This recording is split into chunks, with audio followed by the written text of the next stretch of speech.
Assalamualaikum warahmatullahi wabarakatuh. Saya perwakilan dari kelompok 6 atas nama Trisandim.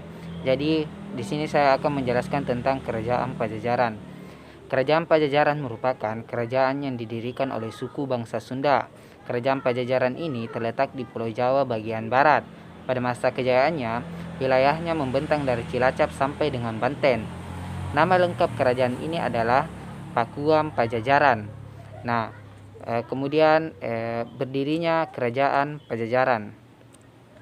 Pakuan Pajajaran didirikan pada tahun 1433 Masehi oleh Sri Baduga Maharaja atau biasa dikenal dengan Sultan Prabu Siliwangi. Perlu dipahami bahwa nama lain dari kerajaan ini adalah Kerajaan Sunda Galuh. Dinamakan Sunda Galuh karena pada hakikatnya kerajaan ini merupakan gabungan dari Kerajaan Galuh dan Kerajaan Sunda. Kemudian waktu itu di Jawa Barat terdapat dua kerajaan, yakni Kerajaan Galuh yang beribu kotakan Kawali yang sekarang termasuk dengan Kabupaten Ciamis, dan Kerajaan Sunda yang diberi ibu kota Pakuan sekarang masuk dalam Kabupaten Kota Bogor. Pendirian Kerajaan Sunda Galuh atau Pakuan Pajajaran ini diduga sebagai gerakan antisipasi Kerajaan Galuh dan Kerajaan Sunda terhadap invasi Majapahit, karena memang pada tahun sebelum-sebelumnya Majapahit pernah menjajah dan melakukan penyerangan terhadap Kerajaan Galuh. Bahkan sebelum-sebelumnya Majapahit pernah melakukan penipuan terhadap Kerajaan Galuh sebagaimana dalam peristiwa Perang Bubat.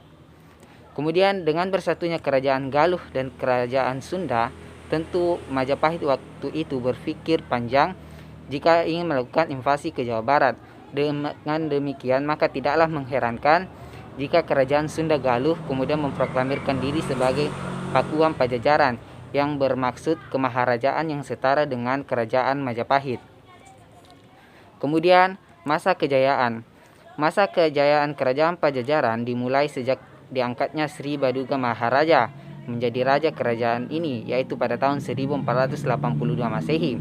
Pada tahun-tahun diangkatnya Sri Baduga menjadi raja, di raja kerajaan di seluruh Sunda ini dikabarkan telah terjadi kehebohan, karena pada waktu itu diceritakan iring-iringan rombongan Prabu Sri Baduga pindah dari Galuh ke Bogor untuk menduduki istana Sang Bima Nararayan, menjadi perhatian masyarakat.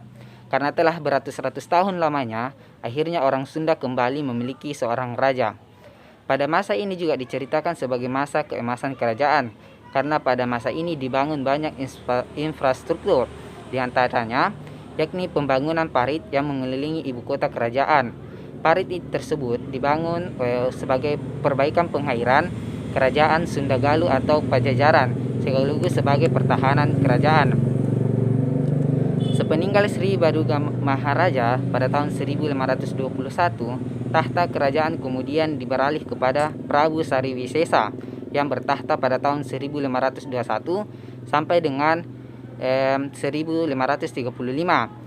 Pada masa raja inilah Pajajaran mengadakan perjanjian dengan Portugis guna menghadapi ancaman-ancaman mungkin yang ditimbulkan akibat bangkitnya kerajaan-kerajaan Islam di Nusantara atau di Pulau Jawa. Kemudian pada tahun 1535, Prabu Suriwisesa manggat dan digantikan oleh Ratu Dewata. Beliau menjabat dari tahun 1535 sampai dengan 1543. Setelahnya kemudian pada tahun 1543 sampai 1551, Ratu Dewata digantikan oleh Ratu Sakti. Masa keempat raja-raja tersebut merupakan masa kejayaan Kerajaan Pajajaran. Meskipun pada masa ini juga perjanjian Pajajaran dengan Portugis kemudian digagalkan oleh Demak dan Cirebon. Kemudian masa kehancuran. Meskipun Pakuan Pajajaran pada awalnya didirikan sebagai wujud penyatuan agar tidak ditaklukkan oleh Majapahit, akan tetapi tetap saja pada nyatanya usaha Pajajaran ini ternyata ditaklukkan oleh Cirebon dan Banten. Benih-benih kehancuran Kerajaan Pajajaran dimulai ketika Demak dan Cirebon berhasil mengusir Portugis dan menguasai Sunda Kelapa dan Banten. Setelah peristiwa itu kemudian Cirebon menobatkan Banten menjadi kesultanan dengan mengangkat Pangeran Subang Kingkin sebagai sultan pertamanya. Pada waktu itu, Pajajaran diperintah oleh Ratu Nilakendra pada tahun 1551 sampai dengan 1567. Pajajaran kemudian diserang oleh Pangeran Subakingking. Perang dan saling serang antara dua kerajaan ini terjadi berlarut-larut, hingga kemudian dalam serangan yang mematikan, Pangeran Subakingking berhasil menjebol pertahanan Pajajaran dan menguasai ibu kota kerajaan. Ratu Nilakendra pun kemudian meninggalkan istana dan dikabarkan mangkat dari Pandeglang. Dalam pelariannya, rupanya Ratu Nilakendra sebelum mengangkat Raja Mulia menjadi penerusnya. Beliau memerintah dalam pelarian dari tahun 1567 sampai dengan tahun 1579.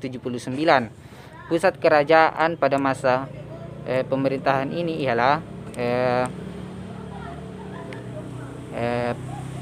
dialihkan ke Pandeglang. Akan tetapi pada tahun 1579, Maulana Yusuf, anak dari Pangeran Subakingking, kemudian berhasil menaklukkan secara total Pajajaran dengan cara membumi hanguskan Pandeglang. Kemudian ada pun raja-raja pada masa kerajaan ini, yaitu yang pertama Sri Baduga Maharaja, memerintah dari tahun 1482 sampai dengan 1521, bertahta di Pakuan, sekarang Bogor. Kemudian Surawasi Sesa, memerintah pada tahun 1521 sampai 1535, yang bertahta di Pakuan.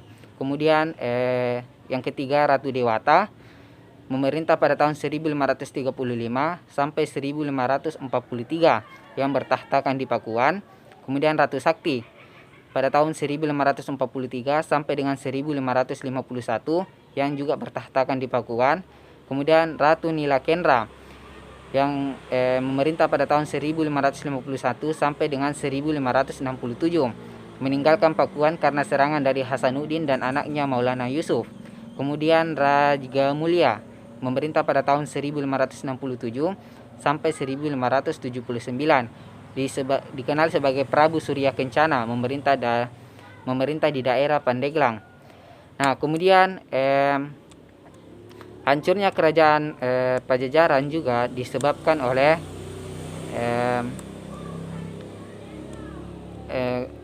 Kesultanan Banten. Pada akhirnya zaman kerajaan Sunda ditandai dengan dirampasnya Palangka Sriman Sriwacana, yang merupakan batu penobatan tempat calon raja di titah kerajaan Sunda duduk dan dinobatkan menjadi raja pada tradisi monarki di Tatar Pasundan. Dari Pakuan Pajajaran ke Keraton Surasowo dibanten oleh pasukan Maulana Yusuf. Sekian.